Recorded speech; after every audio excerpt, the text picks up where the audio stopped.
আসসালামু আলাইকুম ভিউয়ার্স, আশা করি সবাই ভালো আছেন। আজকে আপনাদের সামনে সূরা আল ফজরের 27 থেকে 30 নম্বর আয়াতের বাংলা অনুবাদ শোনাবো। আশা করি সবার ভালো লাগবে। যারা আমার এই চ্যানেলে নতুন তারা অবশ্যই ফলো দিয়ে দিবেন, লাইক কমেন্ট শেয়ার করে সবাইকে জানার সুযোগ করে দিবেন।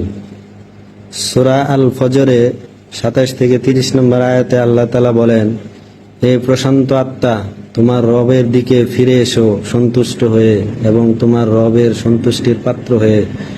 অতঃপর আমার নেক বান্দাদের মধ্যে শামিল হও আর আমার জান্নাতে প্রবেশ করো। আসুন আমরা আল্লাহর ডাকে সাড়া দেই এবং কুরআন ও হাদিসের ন্যায় আমল করার চেষ্টা করি।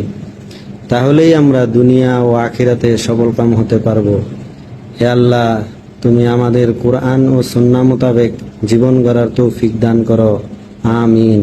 সবাই ভালো থাকবেন। আল্লাহ হাফেজ।